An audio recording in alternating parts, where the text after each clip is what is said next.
Good morning, YouTube. Warbles on a lot here. Sunday, the 27th of November. Just getting ready for Outsiders and First Dog on the Moon. Time now for Outsiders. I'm Barry Cassidy, and you're not. And we've dragged Barry in here every Sunday morning for 5 years just to say that. Soon gets a reprieve, I suspect. Thank you, Barry. Outsiders this morning, Sandy Byer. He's campaign director for the Australian Republican Movement. Vishal Kishore is Professor of Innovation and Public Policy at RMIT, and Jane Gilmore is a freelance writer. Welcome to you all. Good morning. And this has happened. Querido pueblo de Cuba, con profundo dolor, Dear people of Cuba, it is with deep sadness that I am appearing to announce to our people, to our friends in the Americas and the world, that today died the Commander-in-Chief of the Cuban Revolution, Fidel Castro Ruz. Indeed, yes. And state TV, these being the operative words in Castro's Cuba, made that announcement. And Jane, he's a strange figure, reviled and adored in pretty equal parts. Well, I think that probably proves the complexity of it, that because he is the evil fascist dictator who's also the revolutionary hero, he's the one who gave universal healthcare and medical care to Cuba and chased hundreds of thousands of people out. He's all those things, and I think a lot more, and tie that in with the American need for a communist enemy. And the complexities of, you could go on for hours about it. And yet, Sandy, Pinochet had a good health system too. Yeah, well, I mean, I think one of the more interesting things in the recent years in terms of Cuba has been really that opening up process. I mean, despite all this conflict, for decades and decades, we're now seeing a situation where, Cuba is really opening up to the world, and the groundwork for that has been there. So, yeah, look, regardless of whether the health system was good or not, it's been an interesting path, I think, for Cuba and its people for the last few decades. And I suppose, Vishal, I mean, it's a sign of our times. I mean, he came to power in 1959. He's endured in the world stage longer than anyone apart from Queen Elizabeth II. Long may she reign. Well, hey, we're working on that. Thank you, Sandy. I mean, it is the end of an era, it certainly is, but it's also a salutary reminder as we now look back, exactly as Jane has said, that there is this dance between political authority and progression. So in all kinds of different ways, he did create a new health system, he did improve literacy, he did all kinds of things for the nation, but it came at a cost. And yeah, in less extreme ways, but nonetheless important ways, we should think about the way that authority and progressivism kind of go together or don't. Might we say the same thing in 40 years about President Trump, do you think? I mean, he had his little ways, but gosh, he improved X, Y, and Z. What, he made the trains run on time? Perhaps. Seems like he's not a great fan of universal healthcare, so perhaps maybe not. Let's go domestic. And it was, look, I thought an interesting week in local politics. I mean, the government cracked on with key elements of its legislative agenda this week.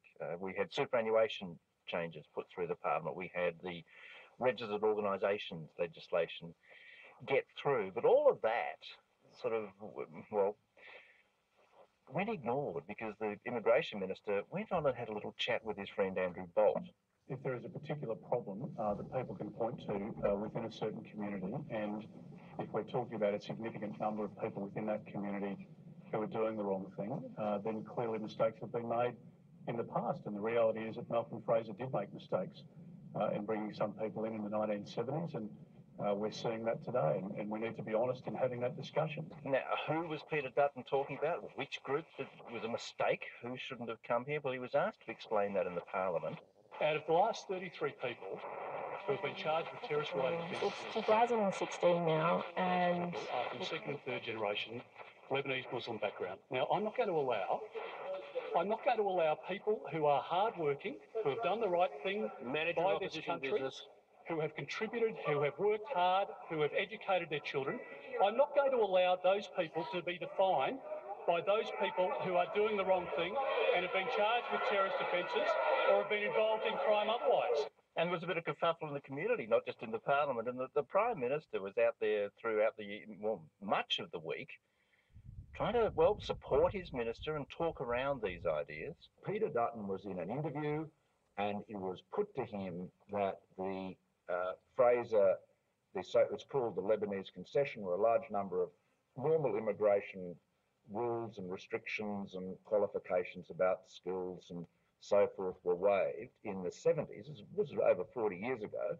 It was put to him that that had been a mistake. It was controversial at the time. It's been much criticised in the past. But the fact is, as Peter said, talking about the people who came, he said, I am not going to allow people who are hardworking, who've done the right thing by this country, who've contributed, who've worked hard, who've educated their children, to be defined by those people who've done the wrong thing. Sandy, a legitimate conversation here, or the right of Turnbull's government, dog whistling to xenophobic populism? Well, I think we have to put in perspective as well. I mean, across Australia, there are more than 180,000 people of Lebanese descent living here, and we're talking about 22 people who've been charged, not convicted, charged of potential offences here. And I mean, to be fair to Dutton, he did qualify his comments by saying, look, we're not talking about every person of this descent. We're talking about a small minority here. We're not trying to tarnish everybody with the same brush. But by suggesting that somehow changes back in the time Fraser could have somehow weeded this out, that the process could have been different, that of those 22 grandchildren or second generation Lebanese Australians could have somehow been prevented through some sort of a process, that the same process that led in more than 16,000 people over the Fraser years. I'd like to know what kind of process he'd be talking about there, how he thinks that might have been able to be predicted. Well, and that extraordinary point, Vishal, too, of second or third generation migrants. I mean, as the Labor Party rightly points out, well, no, second or third generation Australians.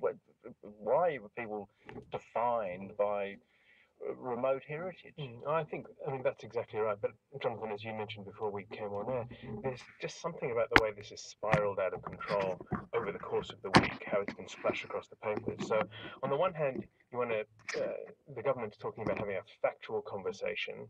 On the other hand, you've got accusations of racism, bigotry, and so on and so forth. But actually, there's something wrong on both sides of that. So it's wrong for the government to imagine that facts are neutral, that they can be spread out like this, and there won't be consequences for that people's emotions won't be implied. This is not political correctness run mad. This is just a human response to these kinds of debates. At the same time, the notion that you can't have a conversation about integration of people who are coming to this country and what kinds of services and supports they might need to be able to do that well, that's also kind of crazy.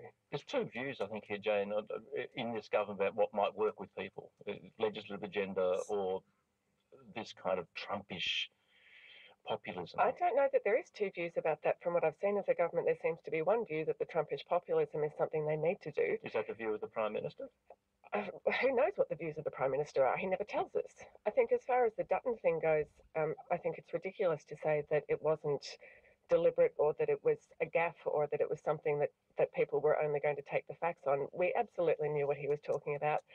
And I've just finished reading Jimmy Barnes' book, which is a fabulous read, but he's talking about the violence that was endemic in the tenements in Glasgow in the 1940s and his family coming here and the crimes and violence that were perpetuated here. It would be ludicrous to suggest that anybody of Scots descent or of Glasgow descent is now a problem because of that, or that we shouldn't have Scots coming here because some of the Scots that emigrated were violent. But nobody would say that. He's not talking about the Scots. He's talking about Muslims and Lebanese and terrorism. It's absolute deliberate dog whistling. And ignoring, though, the extraordinary violence of that civil war in Lebanon in the 70s, the chaos and the carnage of that time. And the vast majority of people, the 99.999% of people that came here came because they didn't want to live life like that. Outsiders here on Sunday Extra, Sandy Bayer, Vishal Kishore and Jane Gilmore. Sandy, George Brandis, will he last the week? Yeah, look, I think he will. I think he has been a remarkable survivor over a number of years now in terms of some of the controversies that have come up. I think the issue though will drag on for the next couple of weeks, and it's definitely still some much needed well, airspace that the government would have been hoping to be able to promote the positive achievements that it's had over the last week, as you mentioned before. So, look, I think he will power on through this, but there I think are going to be some interesting revelations coming forward over the next couple of weeks. Senate inquiry, probably, Jane, and this is billions of dollars, and a deal done with the West Australian government. I think it's very unlikely that he's going to go anywhere, no matter how much he should, because there's nobody actually in charge of the Liberal Party. There's nobody making decisions or able to make decisions, and a decision to sack the Attorney General requires some kind of ability to get together and make a decision, and they don't seem to be able to do that. So I think he's fine. That suggests, Michelle, a government without sort of a moral centre. Yeah, look, I mean, I think actually the Brandis Bell issue really shows up the fact that there's this kind of grey area, this dance between legislative authority and political authority, and you know, you've got to be able to make decisions, political and ethical decisions, in that grey area. I don't see that happening anytime particularly quickly. And it's not a thing, I guess. I mean, it's a complex matter. It's not the sort of thing which is going to drive the sort of media reaction, Jane, that tends to prompt decisions in politics.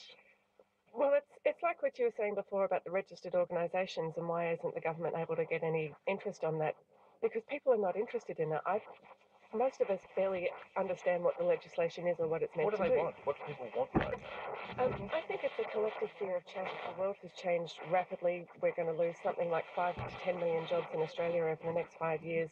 People are genuinely frightened, and with good reason, and looking for ways to reverse change. And you can't. It's impossible. You can't roll that back. You can't send women or people of colour or minority groups back into the shadows where they used to exist. And so it's creating a sense of panic. And I think people are looking for something that's going to tell them that they'll be safe, that the world will go back to the way they think it used to be, although it probably wasn't. And that's what's driving a lot of this populism. It's panic. Does that then, Sandy, make us entirely resistant to change in sort of broad terms? No, I don't think it does. But it makes, I think, people more interested in different kinds of change than perhaps we've seen in the past. I mean, this kind of rise of this new, as George Christensen would say, this new civic nationalism, this idea that we have to put our own people and our own patch first above all else. Look, I think that I suppose new nationalism can either be inclusive in the way that we define that, or it can be exclusive, as we've seen with some of Trump's comments in terms of saying, you know, we're going to build this wall, we're going to shut out Muslim immigration, and we're going to close ourselves off to the world. So Australia really has a choice as to which way it wants to go, and I don't think that's been predetermined, and I don't think Australians are necessarily, I don't think it's necessarily exactly comparable as to what we've seen, say, in the US or the UK. And I think our system of government as well lends itself to a very different outcome of that because of compulsory voting and other factors. Well, one thing is certain, time will tell. Thank you all. Okay, here endeth this video.